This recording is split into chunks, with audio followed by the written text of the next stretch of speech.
It's a new thing. It's a fun thing. It's a swing wing. It's a what? It's a swing wing. It's a wing wing. A brand new transit grandpa. There are many spray deodorants for families who don't do much, but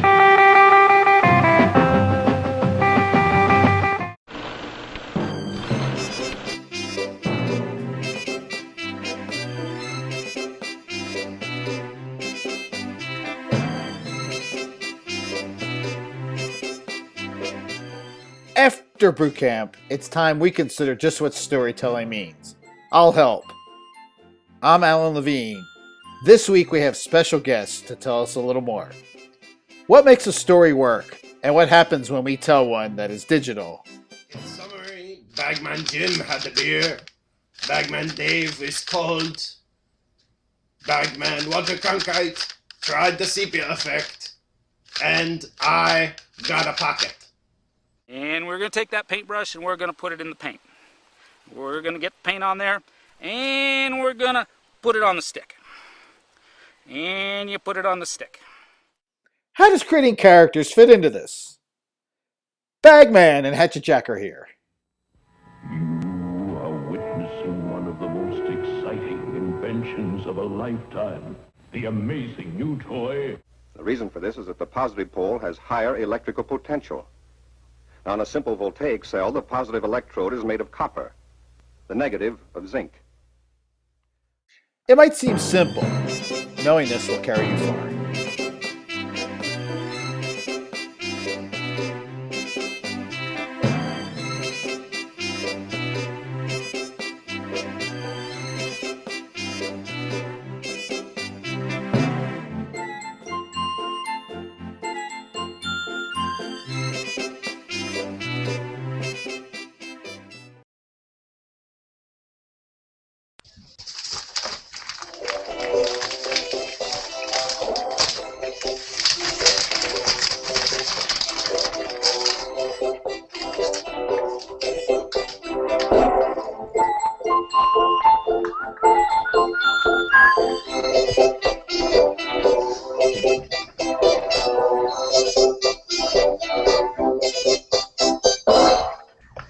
All right, welcome to the DS106 show. I'm your host, Alan Levine. You know, I never thought 1964 would be such an amazing year, but you wouldn't believe the things that are coming out this year. General Electric has invented this thing called the Internet. And I think it's going to be big one day in the future. They're going to be talking about what happened in 1964. And that's just the beginning of what's going on. But, you know, what's really important is cigarettes are never going to go out of style. They're going to be in the vogue for centuries. So invest your money in tobacco, big tobacco, and invest in cheap television sets because that's what it's all about. And welcome, looks like Brian Metcalf is tuning in. Welcome, Brian, welcome to the past. This is 1964. Last week in the past, Brian came on and couldn't talk. But again, this is the DS106 show, and welcoming more people coming in. And, a bunch of people. Yes, so it might actually be Haley. She is my star student from last semester who's helping me out as kind of a student tutor, experienced storyteller. And it looks like Nancy Bell's coming in, one of my other students. So we're going to have a big crowd. We have lots of faces on the screen here, and we will get to them in a second. But, you know, a big part of the show, of course, is kind of just catching people up to speed with what's going on. And maybe ask you to speak a little bit, Martha. This is like they've just left boot camp, and they're saying things like, "Oh my God, it was so hard. It was so challenging. I can't believe this was like I never did so much work before." Is that better, perhaps? Yeah, but what I saw accomplished this week was just I'll keep saying amazing. But the stuff that this group of students did. You know, I hate to say it, Hallie. This might be kind of annoying. Cause... Yeah, they're a little bit better than. Is that Leah with you? Yeah. Okay. Hi, Leah. I mean, I do, but I don't know how well it works. Let me try this. Right. Welcome to the show. And try not to talk over your co-host. Hi, Leah. We're clearly far out of control. And Bill, who I've never seen before. Welcome, Bill Genereux from Kansas State, who's teaching a DS106 course. clearly far out of control, and Bill, who I've never seen before. Who I hear playing my sound back.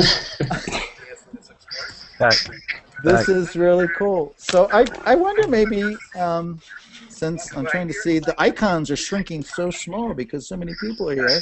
And David Keronhan from the UK. I wonder maybe, Good evening, David. So someone has an open mic, which I may ask you to mute, or I may mute your mic. I think that was Bill.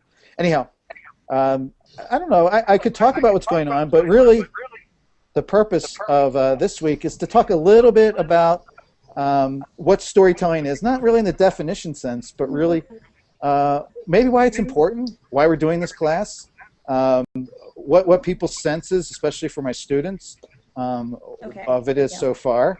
And I want to really, because again, we're coming out of the boot camp stage, maybe ask Martha to talk first, because she has a lot of DS-106 experience. I mean, what is this transition like when they finally leave the gates of boot camp? It's magical, really. It's magical. I think for those first few weeks of boot camp, you start to wonder if you're ever going to get out, if you're just going to be trapped there forever, creating tags, learning how embed codes work, figuring out how to get your darn site to the syndicate, to the course site, thinking you figured it out, and then it doesn't work. That never Trying happens. again, sending angry tweets to Alan, sometimes sending angry tweets to me, and I'm not even teaching it. Figured it out. But boot camp does end. It is coming to an end, and now is where the real fun begins, right? Now is when we really start to talk about storytelling and what we're going to be, you know, exploring for the rest of the semester. But I will tell you this, for all of you who are not boot camp lovers, that boot camp is a brand new spanking feature of DS-106. And I think it's changed DS-106 for the better. I think it guarantees that those of us moving forward, telling stories, building narratives, have the skills and the abilities to be successful in DS-106. Yeah, and this group really got it quick. I mean, I had students putting GIFs in their first post, and that was the thing we tried last semester, was this challenge of, we didn't tell the students how to do this first assignment. We just said, make an animated GIF, and they had to figure it out. And they struggled, but they all figured it out to some degree. Some used the little web tools. A lot of them went on the handbook and found out how to do it in GIMP. And maybe, I mean, since I see Leah and Nancy here, maybe do you guys want to speak about what boot camp has been like? Passing the mic. Camp? Here, say it again. Yeah, Specifically about boot camp? maybe just say what boot camp is like and how it was for us to like, give you this crazy assignment. It was an experience. Hi, Martha. Boot camp was pretty scary for me personally because it's all stuff I had done before, but I had managed to forget it all. I did it for your class, and then I done it for another class with the UW blog, and I managed to forget just enough that it was familiar, but not. And then I felt like the stakes were on because like everyone was talking about like how intense DS-106 was going to be, and like there was an element of pressure and panic from like, you know, this multitude of information coming at me, like with the emails and like the assignments, and it felt like, you know, diving in feet first. And it got very enjoyable. I mean, like, you know, once you get deep enough, you start seeing the colorful fish. Yep. So, do you have a good idea now what digital storytelling is? Sorry, what? Do you have a sense of what digital storytelling is? At this point, I'm assuming fabricating stories and telling them through use of digital means, or, you know, fabricating them digitally and then telling them through conventional means. It is what you want it to be. It is what you want it to be. We do have in the room a celebrity, an author of this book that's autographed to me, Bryan Alexander, who has many fanboys and girls. You know, I know Bryan. Yeah. I mean, what would you say to students who are just like entering this digital storytelling? Like, I mean, where do they start with all this? Shoot the zombies in the head. That's the first thing I'd say. Good strategy. No, I'd ask, God, there are all kinds of things. And one is to say, look out for Haley and her group because they're dangerous people. Do you know them? But no, I think everyone knows them. I know them mostly through Homeland Security. But you want to think, in part, about where you've seen digital stories. So you want to think about where you've seen stories through gaming. You want to think about where you've seen them through video. And you want to reflect on them. What made them work for you? If you saw a video story that really made sense to you, think about what made it appeal to you. What made it stick in your brain? Was it something about the sound? Was it something about the timing? Analyze it, reflect, break it down, assess it, then see what you think you can do from that. And then the other thing is, be creative. Realize that there are hundreds of tools for digital storytelling, and get creating. Grab VoiceThread and just start playing around. You know, take a blog or a wiki and just simply start editing and playing. Because right now, it's never been easier for humans to make stories and share them with the world. So those are the two things I say to get started. Get playing and get thinking. What's been like the most unusual example you've seen recently? Well, twittering an alien invasion was pretty good. That was a few months ago. It wasn't Mars. It was around a game called Mass Effect 3. And the company that was making it asked people to pretend that the alien invasion, a bunch of intelligent robots called the Reapers, had hit the Earth. And people went nuts with this. They started twittering it, and they started taking photos and photoshopping things so that, you had Los Angeles, a cityscape, and this giant robot coming down upon it. Then that naturally migrated Tumblr. It appeared in TwitPic. It appeared on Facebook. I think that was a little striking, a little unusual. Now, have you caught this thing that Mark Sample's been doing? There's a lot of questions. He's been tweeting like this adventure thing in Dulles Airport. No, that sounds nightmarish. That sounds like a dystopia. It's a little bit of a capture thing, but it's just not clear. He hasn't announced that he's doing anything, so there's this question of, is it real or not? Oh, that's a great idea. That leads to the alternate reality game idea. In fact, there's a small company, a little company out of the Bay Area you guys may have heard of called Google. They launched an alternate reality / augmented reality game called Ingress. Has anyone here been playing it? Martha just made this weird cryptic hand gesture. It was great. She looked like Aleister Crowley. She went like, no, she's thumbing yes, it down. Brian. What does this mean? I mean, what? Now she's gone. She's gone. I found you out. We see you. But the game was based on it's kind of, I don't want to give it too much away, but it's kind of a technology story where a new energy form has kind of been discovered and covers the Earth, and you get to play an investigator trying to find examples of this new energy. So you have to physically walk around with your phone and discover sources of this. Then there are mini games within the game you play, which is all game functions. But the story unfolds when it turns out that there are two major factions. One that thinks this energy is dangerous and needs to be taken care of and quashed, and the other one that says this is a liberating force that could lead to a new age of humanity. So you have to choose sides and then play against people. That's not timely at all. So that's pretty unusual. Say again? I was just going to say, that's not timely at all. All right, so we could use that's cool. I want to ask Brian Short to talk a little bit because he's like being like very quiet in the background, but Brian is actually teaching a DS-106 class at University of Michigan, and maybe share a little bit about that. But one of the reasons I was hoping to have you on, well, many reasons, because you're so talented, but the idea about creating characters, something that both you and Todd have done, I mean, why do something like that? Before I go too crazy, is the mic still hot? Is it still like way loud? No, the microphone. It sounds okay. To me. Yeah. Yeah. Little hot, maybe.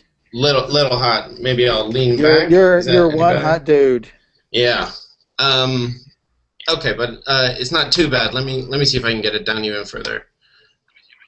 I don't know why it's doing that. But yeah, the class over at Michigan is going really well. It's we started, I think, a little bit earlier than you. We started like second week of January, and so we talked about storytelling, like kind of anthropological reasons for storytelling, and then we talked about kind of, legal stuff, and now we're just sort of moving into video, so into the big storytelling push where it's constant making and stuff like that. But up until then, it's been a lot of reading and kind of responding and just kind of setting the foundations for all the stuff. I think similar to Boot Camp Zone, but maybe a little more just reading lots of stuff because I like to read lots of stuff. So I sort of make everybody else do the stuff that I like to do. So, and you're starting with video, right? Yeah, video is the first one that we hit up. So we're starting Wednesday, tomorrow, next class. And this is the residential college. Can you explain that? Sure. Yeah, the residential college. It's a program at the University of Michigan, which is the purpose is to kind of create a small liberal arts feel at a big university. So the students take classes together. They usually live together. Yeah, that's right. Were you RC or? Yeah. 1986. Hey, there you go. That's wonderful. That's way in the future, from 1964. Yeah, probably was just founded in 64. So yeah, now they're renovating East Quad. So now they're in South Quad, and the classes are in Denison. If you know, I know. That's wrong. It's crazy. Yeah, but it's next fall they'll be back. They'll be back to East Quad. But the idea is just have a community feeling for all the classes that are in there. So it's pretty rad. It's a pretty rad program. Yeah. So is Bagman teaching too? Bagman's teaching a little bit. Hello? Whoa. Hello, Bagman. Is the mic still hot? No, baby, you're hot. Well, thanks, Alan. I love you, Bagman. Oh, Alan. I didn't get anything for you. I didn't know. We'd be passing it. Just seeing you, Bagman, warms my heart. Where did you come from, Bagman? Bagsylvania. Bagsylvania. It was founded by William Bagg. He was a Quaker. So, yeah, it was it's a pretty straight deal. Famous Bagg people include Marlon Bagdo and Irene Bagman. Stuff like that. Brian's laughing. That's a good sign. Couple of smirks across. Yeah. So seriously, why did you come about this character, Brian? I mean, why? Oh yeah, right. Yeah, bring him back. Right, the character. Bring on the puppet named Brian. Well, my background, just a tiny bit. I'm a fiction writer, kind of.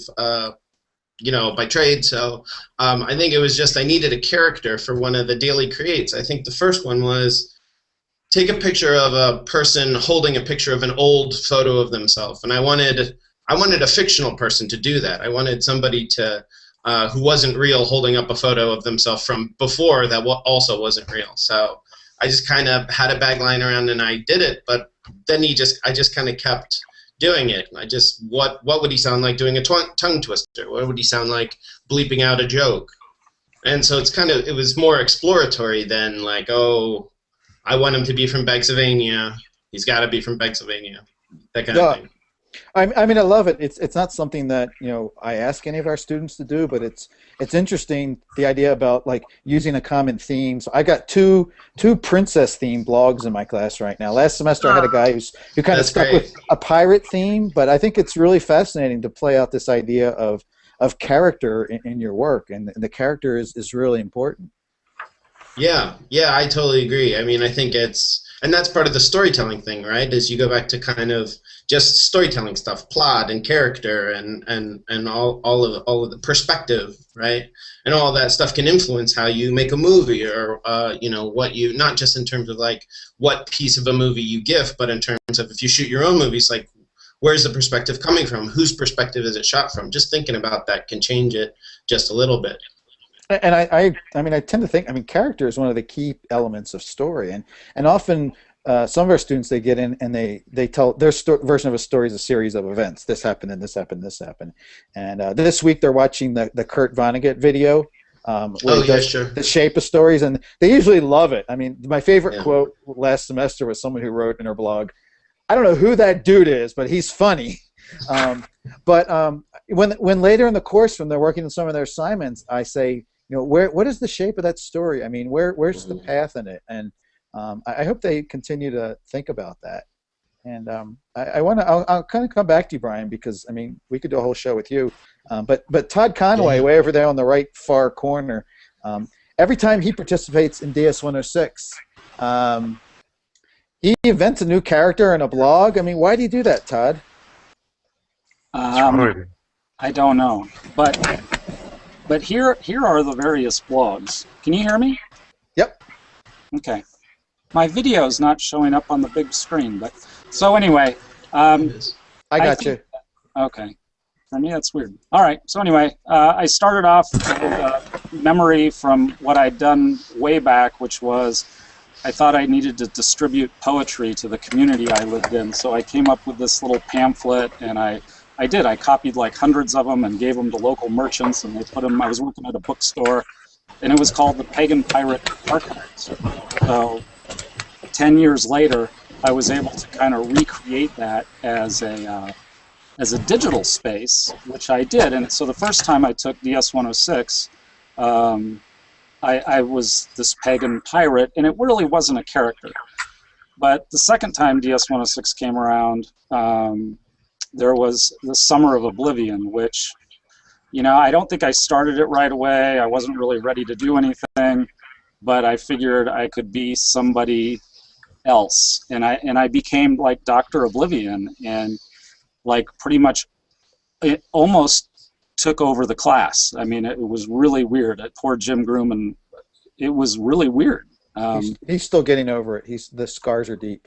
And I think at that time, some people really didn't know it was like me. They thought this some other person, And anyway, it was really fun to be able to participate in this class, kind of wearing a mask. And that's exactly the way I still see it. As I was like wearing this mask of this fictional character, and it allowed me to probably do some things I wouldn't have normally done, and along with all this story is a ridiculous amount of like technology learning that I was really enjoying at the time, learning a lot of these things whilst I was engaged creating these personas. So, and I don't remember if Hatchet Jack came next or the window thing, but I played a character, Old Hatchet Jack, which was the Magic McMuffin, which I still to this day think that, that Summer of Oblivion and the Camp Magic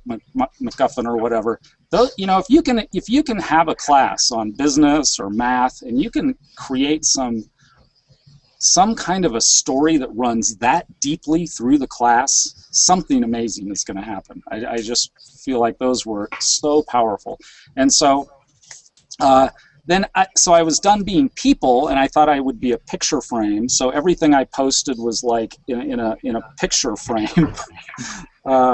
And then my last one was just a complete failure. I thought that I'd had so much fun in DS-106. I invited some of my colleagues to be them damn Joneses. And so I bought a URL, and it was going to be like this family living on this farm out in Texas, and they were all going to be like going back to school, taking DS-106.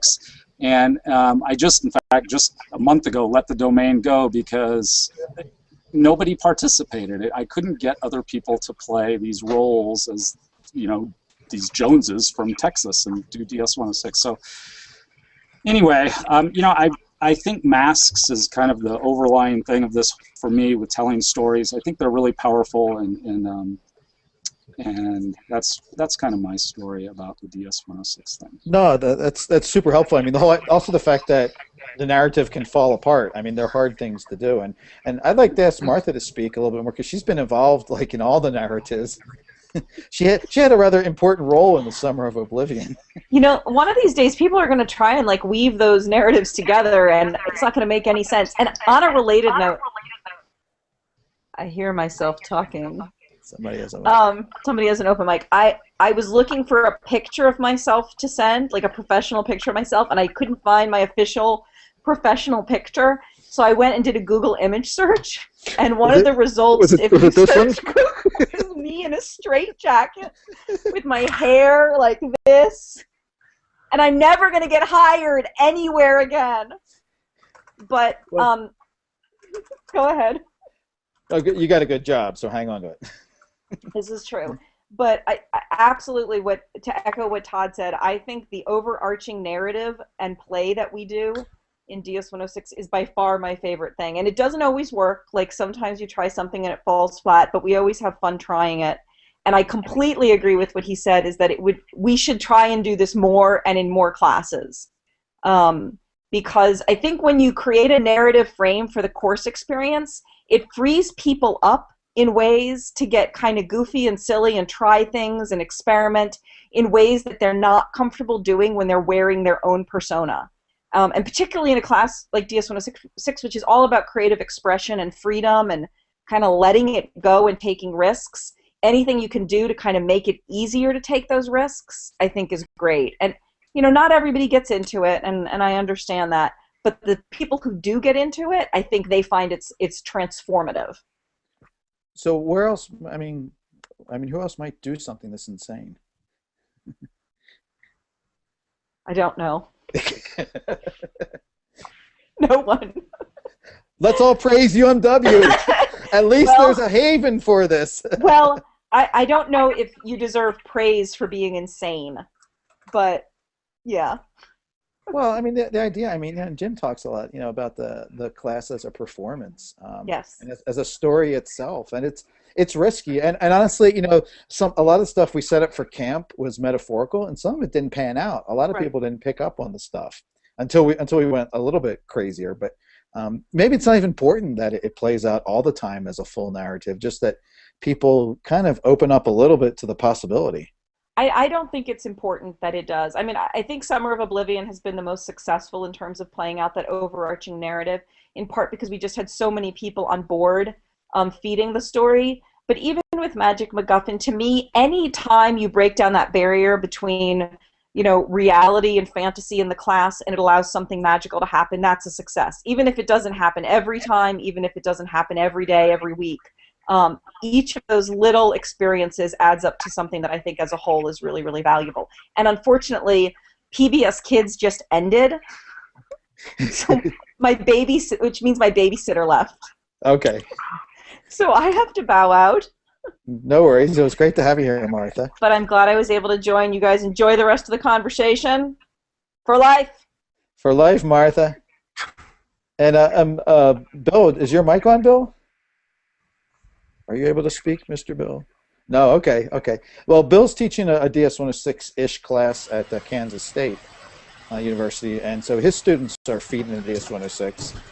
Again, at sort of a different pace of process than our students are doing. And, you know, we're not too sure exactly how the overlap will work, but I see Sarah has managed. Sarah, you should thank a nice gentleman named David Keronhan all the way from UK made a room for you. He said, "I'll be a gentleman." Is your microphone on, Sarah? Yeah, I think so. That's cool. Well, good. I'm glad you can make it.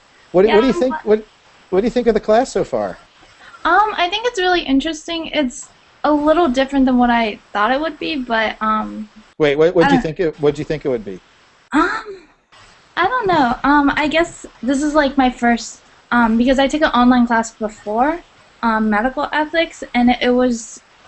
There was a lot less participation. I think it was just, turn in your work, but with here, it really is a classroom online where you still have to comment on each other, and I like how everyone's helping each other out on Twitter, because with my GIF assignment, I was really lost, and I was really glad that you were able to help, and also Jim Groom was able to help, so.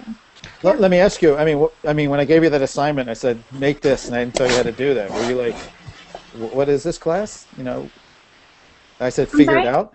When I said, "Just figure out how to make a GIF," and didn't really tell you how to do that, what did you think? Well, you saw my weekly summary, like from that, I just went on Google and was like looking it up, and then everyone was saying, oh, I'll go on Photoshop and stuff.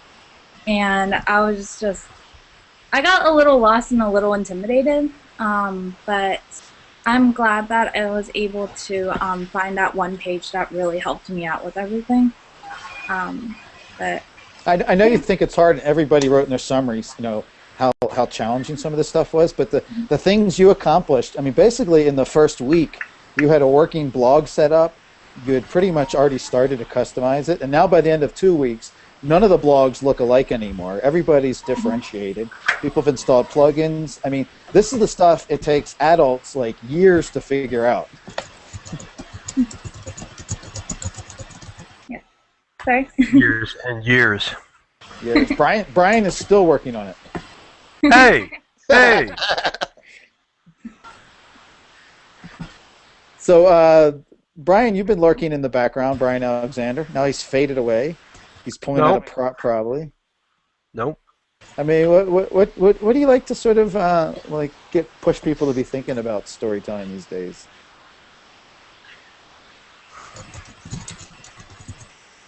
All kinds of things. Sometimes it's the role of audio, where I really want them to pay attention to background sound, to music, to people's voices. I mean, I want them to think about radio theater. I want them to think about podcasts, even if they're doing other media. It's really easy to get distracted when you're doing video with the visuals, but it's important to pay attention to sound. Another thing, too, is to make things anxious. It's really easy to make a story that has no problem, that has no anxiety, that is just really smooth and cool and dull. So it's very important to have a challenge, a problem. I mean, I like to think of this as mystery, where something is not obvious, something might even be cryptic and needs to be dug out by the viewer / reader / listener. But it's also just some source of tension. I mean, you can almost think about it as, in Freudian terms, you need to have some kind of struggle, so that needs to be overcome in order for it to work. The Center for Digital Storytelling makes this almost therapeutic, and it can go in that direction. And this can apply even if you're making a series of animated GIFs, or even just one animated GIF. What are you trying to isolate? Is it a moment of beauty, or is it a process where something is changing? Those are a few things. If I can jump in real quick, I think you did. I think that's one of the things that's so cool. Well, yeah, okay, I did. Sorry. I think that's one of the things that's so fascinating to me about the concept of digital storytelling versus more, I guess, traditional modes of storytelling, because we have become used to a couple of very, reliable methods with which to generate tension. You have the cliff television episode. You have, the swell of really intense music at the climax of the film where you're not sure what's going to happen. But I think, as you were saying earlier, with all these different digital mediums that are available to us, there are new, fascinating, interesting ways for us to create that tension. You can do things. One of my favorite narrative conventions now is this sort of Easter eggy kind of thing, where as you're going through a video game, you can explore hidden areas and find writing in the walls of blood, and that alerts you that the scientific lab you're discovering is actually probably conducting terrible experiments on people. And that's just which is to me really cool. Well, Easter eggs are great for that. Any kind of sense of when a story has openness to it, where it doesn't have a clearly defined container. So if you're following a blog, and the blog links out to other things, and the other things aren't clearly identifiable. I mean, if they link to CNN.com, that's one thing. But they link to cogdogyahoo3.com. What is that? And you can't tell if that's part of the story or not. So you have a choice. Do you go down that path and explore it? Or if you're playing a game and there's a side quest or some space that isn't necessarily part of things, do you take your curiosity? Do you slow things down and go off-road and take a look at it and find something else? I mean, there's all kinds of things you put into stories now. I'm just really interested in kind of that dichotomy that you can create when you're creating but also playing through or reading through a digital piece as opposed to a text. And I mean, I took a class called electronic literature, where we were basically saying that like the Choose Your Own Adventure books kind of were the predecessor to this. Yeah. Where as you're reading through a text, and they have those hyperlinks that take you in this labyrinth of possibilities, and every time you make a decision, you can feel that tension building as you're getting closer and closer to some conflict resolution, or some climax, or some scary stuff. One thing that I found really interesting is that in a game, for example, like as a way of telling a story, like text aside, when you play a game, it really puts you in the position of the protagonist. Like, for example, we were playing Elude or Limbo, these really dark, creepy games with like spiders scuttling everywhere. That's real terror. Especially spiders. So I mean, and that's something that you don't get with like a book. I mean, as much as books are wonderful, they don't suck you into the pages and then 6 spiders after you. All right, I have 2 questions. Most books. First of all, how do you feel about false leads? Because you're making a lot of angles, like things that don't pan out. And then also, I always wonder about so much of the game element that creates suspense is the dark, sinister. So the danger, either it's a conspiracy, something world ending, some sort of foreign, invasion. It seems to be a lot of the drivers for the story are rather negative. I mean, is that always the requisite? Well, my own background is horror stories, so I always have to try and get away from that. But I don't think it has to be negative. Think of murder mysteries. I mean, they're always based on a murder, or more than one murder. Are they inherently negative? No. Many, many murder mysteries are seen as very creative, very playful, even very positive, very open-ended. I mean, I think the sense of mystery as a whole, to draw you into something, is often enough to do it. But hey, Nancy wants to go. Please go ahead, Nancy. Okay, I'm actually coming to the class in a little bit different way. I'm a journalist, mainly. I write for the school paper, I write for the yearbook, and I'm doing a senior project on journalism, which I love. So I'm so used to, and I've taken Wayland's class like Leia has, but I'm so used to having, the form of journalism be, you have a story, it's print, there's not much difference. So I feel like it will be interesting to try to look at that kind of thing. Did you see the New York Times piece, the Avalanche story? No. Yeah. Here, let me get a link for that, because that's... it's great.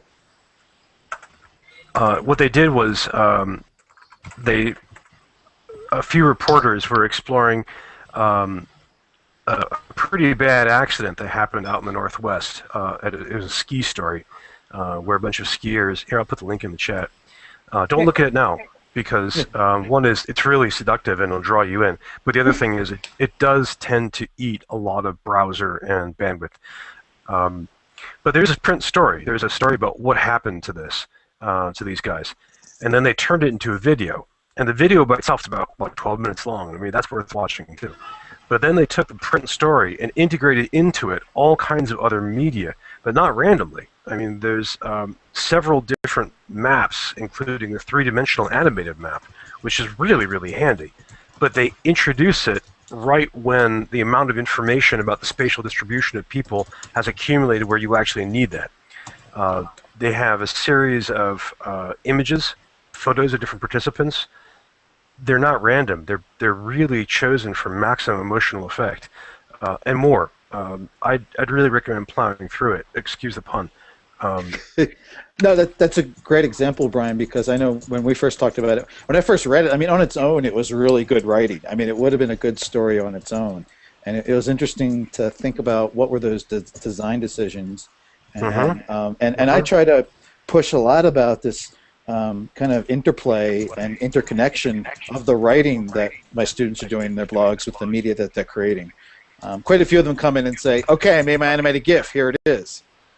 And I really want them to explore further what sort of wrappers and things they can make around it, so it becomes more of a layered story than a single piece of media sitting there. Well, let me ask you guys then, what's the difference between media and a story? When does a media object become actually a story? I feel like tweets in isolation aren't really stories per se. I know like this weekend I was I love MMA. I was watching a fight and I was tweeting about it, but they weren't really connected. So like that wasn't a story. That was just me commenting on the fight. Quoting it. But at the same time, oh, sorry, Nancy, go ahead. Yeah, but if like I'm tweeting about like a concert I'm at and I'm talking about, you know, this happened, that becomes a story. Does a story have to be self-contained? I mean, or does it have? No. I mean, to me, there's some really interesting story fragments that are interesting. I mean, the animated GIF by itself is rarely a story. It's a look into a character, into a moment. It can be connected to a larger story, but sometimes people like look at that and say, "Well, that's not storytelling because it's just something going." Blah, blah, blah, blah, blah. But you know, it's thinking about what are the story-ish characteristics about it that maybe give you more insight to a character or a moment. I feel okay. I'm not actually wearing the thing. Can everybody hear me? Yeah. I feel like this is an interesting little side. But I Get feel close. like Close. Closer. I feel like for it to be a story, I just got into this not argument, but I just had this conversation in Wayland's games and culture class about like when does it start being art and not just a random instance. And I think the line is drawn at the moment where intent occurs. And that might be a weird thing to say, but I mean like it takes intent to actually document I'm doing this thing. And that might be the world's most boring story to somebody, but it is documenting like what you're doing or what you're up to. And it tells a very short story. And if you were to continue and continue and continue, you could start micronoveling. Like there's this whole thing where people write novels 140 characters at a time. And the thing about the internet is that you can start including things that you would never be able to do if you were writing in a traditional way. Like instead of your daily entry being 140 characters about going to the mall, you could just insert a text, like a GIF, a picture, or a clip. And you would be able to convey a sense of environment, a sense of like nuances of like atmosphere. Like you would be able to convey this with an actual visual kind of interjection. I'm seeing it in some texts actually, like where it bounces back and forth between like first-person narrative and then like scrapbooks or collages. And I think that there's like just like this wealth of possibilities on the internet, especially because the media is so much more conducive to flexibility and interactivity than traditional like paper-bound novels are. Like everything is about like social interaction. Which also means it's going to be messier too, right? I mean, there's going to be things that aren't connected right, that the plot doesn't work. There's going to be a lot of madness, but I mean, if you approach it and you put a lot of good in, I think out of that all that primordial ooze, you're going to find some really cool stuff emerging. Can I like bounce off of that really quick? Yeah. Sorry, somebody's echoing. I RP using AIM. It's like AOL Instant Messenger. Apparently it's one of the only things people use it for anymore. And we will basically go back and forth with our line. Like I'll write, my character does this, and then the person I'm playing against will respond. And so that kind of goes into what you guys were saying, I think. So why do you do that? I'm just asking in general, not because it's fun. Okay, there you go. That's all we need to know. It's like it's stress relief. That's good, because honestly, the way I've been trying to tell people about the course is we don't tell you what digital storytelling is. I can't tell you what digital storytelling is. I mean, the whole class is sort of like an investigation of it. And we probably won't come up with an answer, but we're going to go to some interesting places pursuing that answer. Well, in a lot of ways, it's so new and it's so developing that it's so unstable that it's hard to define. I mean, if we take a look at Vine, right? Can Vine be used for digital storytelling? Oh, I think sure it can, but its unique affordances. How old is the thing? About a week? I mean, it's we've got to take those into account. Is a 6-second or less clip, can that count for a video? Well, Nancy, whenever you see a porn problem, storytelling's at play, right? Yeah. It was on Huffington Post. Let me try to find a link. It was like... Oh, it's okay. We believe you. So Brian Short, I mean, how are you guys approaching the frame of storytelling in your course? Well, we talked a little bit at the beginning about just like why human beings need story, and so just like story is related somehow to the way that our minds solve problems, the way that we practice problem solving, the way that we imagine things in the future, how things could go wrong or well. It helps us to kind of figure out how to socialize better with each other. Like I've done some studies. This is from Jonathan Gottschall's book, Storytelling Animal. And they've done some studies where it's like people who read a lot are more social, not more social than people who don't read a lot, but more social than they would have been if they hadn't read Proust, all that Proust, right? Like people who read a lot of Proust aren't super social, but they're more social than they would have been, is the argument.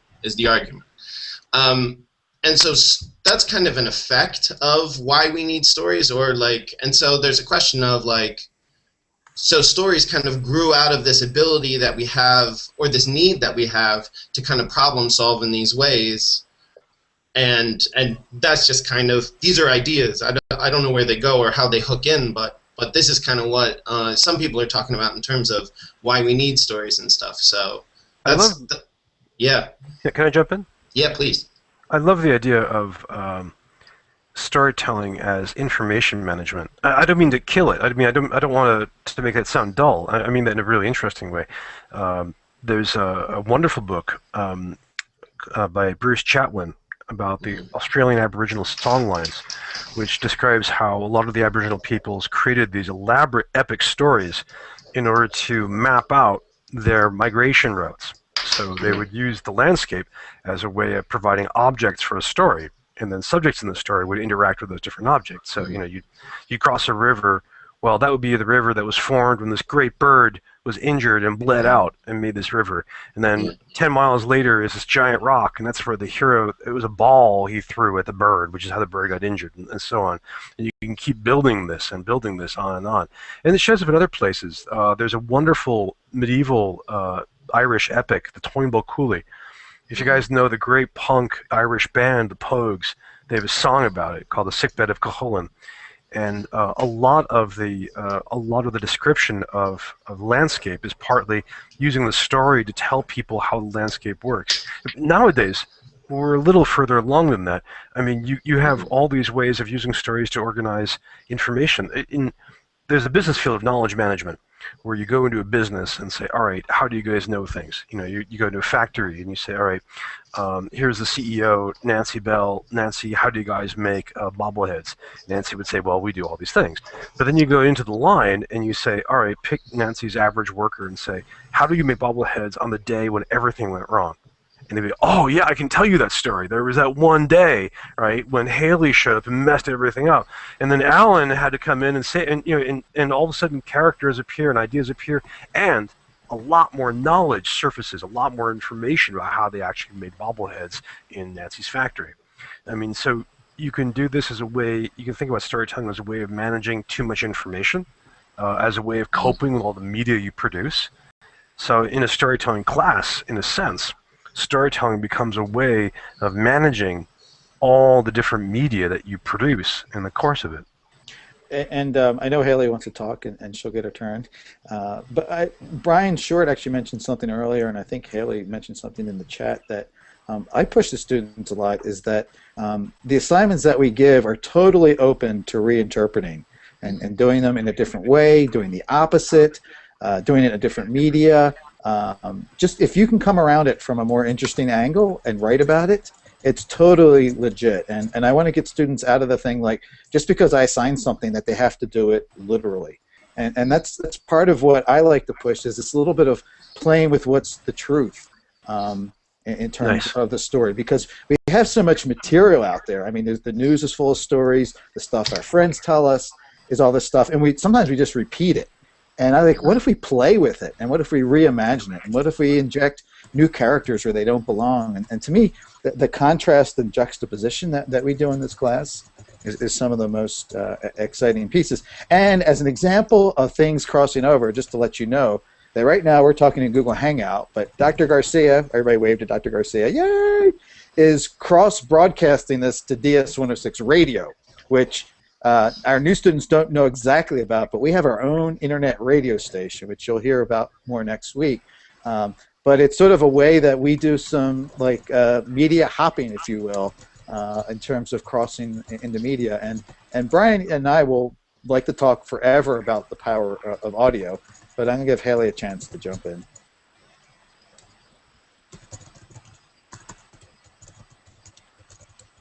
Okay, unmuted. Excellent. I actually, it's a little bit redundant now, but sort of going back to an earlier point about how stories are a method of data management. One of the, when we were asked to blog about what we thought storytelling was and how that related to digital storytelling, back in my early days when I started my own. Oh, there goes the wireless network. Oh, those poor kids. They have like the worst wireless network there. Apogee is the worst thing ever created. Well, I was going to say it's like better than nothing, but it's probably not. No, it doesn't work half the time. Yeah, that's the local wireless campus network. Are you back, Haley? Crapogee is terrible. Crapogee. So as I was saying, that's one of the things that I talked about was that, as human beings, we think in stories. It's very difficult to get out of the sort of linear thing A happened, which led to thing B, which led to thing C sort of mindset that we as humans are sort of programmed to use, not only in order to entertain and in order to inform, but in order to process our world and see the world. If a kid looks at a bird flying around and the bird lands in a tree, the kid is immediately going to process, oh, maybe it lives there. Maybe it's got a nest full of baby birds, and maybe the baby birds are all named Jeff, because that would be really cool. Like, even as little children, like, this is where our thought process takes us. And I think the neat thing about the internet and digital storytelling is that it just gives us all of these new crazy, wacky tools. It's like Kid Picks all over again. Oh my God, Kid Picks. Yeah, right. Yeah, and there's so much interesting conversations going on in the chat too, and Nancy's talking about her writing style as a journalist, and one of the things that takes a while to figure out, and it's one of the barriers when you start doing the writing in your blogging is like not only what do I write, but how do I write, and finding that sort of place that feels right, because there's no one single way to do your blog. Some people do characters, some people do like straight out like I did this, I did that. Some people get really sarcastic, and it's totally on you, and you've got time to figure this out. So for my students, I would try different modes, and I would look a little bit to see what kind of writing like appeals to you, or makes you ask questions. Leah's raising her hand. I call on Leah. Leia, I'm sorry. Oh my God. I thought you liked me, Alan. I thought we had something. I love you, Leia. You're my princess. I'll never get it wrong. I'm holding you to that from now on. Like, I'll wear buns in my hair next time. I feel like Reddit we can also use for storytelling, even though that isn't really working that well right now. Give it time. Give it time. I know. I need to make a thing about it. I just don't have time. But I saw you posted a lot of storytelling on there this week, which I thought was really neat. Well, I was going to ask people because I wanted people to think about all the... there's so many things that we know about digital storytelling, so I thought Reddit was a good place to pile in different examples. Interesting. I'm back. Reddit has a lot of image stuff, right? Yeah. Alan. Yes. I had a question. Oh yeah. Leia. Leia. Before they like destroyed Alderaan or whatever. I haven't seen Star Wars, so I can't even make references. But I know we're working on it. So you say that we can do all this stuff, and this is where I get a little not bogged down, but frustrated, because I want to turn this into like a full-on immersive storytelling space where if you go to my blog, you are hit with like my theme is gods and monsters, and like all of my like sublinks, like they're not just like assignments, they're like hunting down, like it's like super creepy and like distorted, and then suddenly it's like you have to make a post like, today in class I made an animated GIF and I did this and then it went really well and I was frustrated. I don't know what he's doing. But so it's like it takes away from like the character experience or the storytelling experience when you have to go back and take a step out and then like talk about how you're creating the experience in the same space that the experience is playing out. So how do you? I get what you're saying. I'm thinking about it. I mean, because for me, it's really important that your space also becomes a place where you write the narrative of how you did your work and your thinking. I mean, so maybe for you, the answer is you might need to create another space where you vanish from the hangout. Just I had like this brilliant idea. We'll wait for her to come back. But that was a really interesting question, and I appreciate what you're saying, Leah. And I know you want to play with that term, that narrative. I might encourage you to set up another site. If you want to have a site where you just document the class stuff, that's fine. And then if you want to play it out in the Chimera blog, that's fine.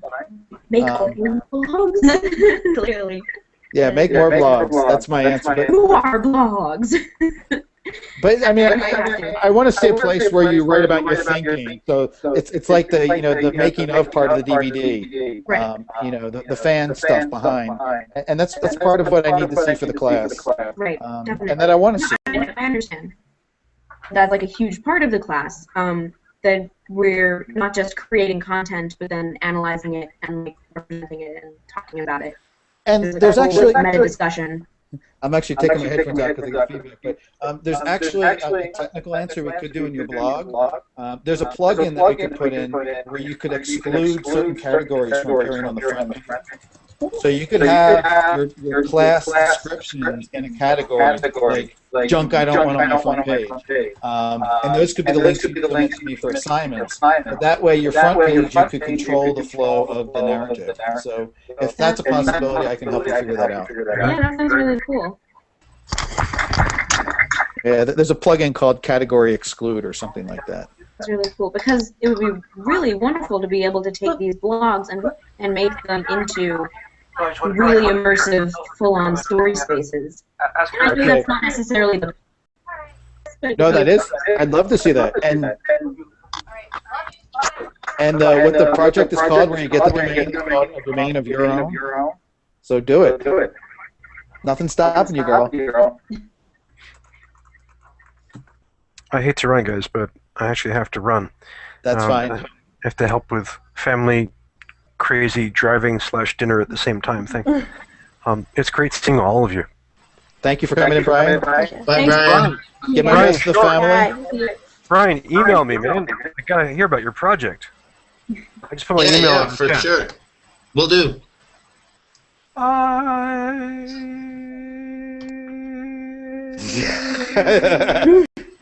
He's faded away. He's submerged. So it is about an hour, and I'm certainly willing to keep chatting, especially if my students want to talk. But I want to try to keep the show to be like, I don't know who is ever going to watch this again, but I couldn't be more excited to have students show up for this. I'm trying to figure out this future requirement that I won't warn you guys in the coming weeks. I think Leah already signed up to not just participate as you've done, but actually kind of help me lead the discussions. So that's looming out there, and there'll be an email. But I want to thank everybody for tuning in to the DS106 show. I'm going to stop the YouTube broadcast. Nancy, I'll get that in an email out tonight. Cool. And I will stay in the Hangout if you want to ask any class questions or make fun of my hair or anything. So thank you for coming into the future from the past. I'm coming to you live from 1964, where the future. I mean, we invented the internet in 1964, so it's going to be a great thing by the time you guys get to the. It's never going to be the year 2000. I mean, that's just ridiculous. Flying cars and all that stuff. Anyhow, DS106 show and a broadcast. Thanks for coming in the full house, and I'll keep the Hangout open a little bit longer.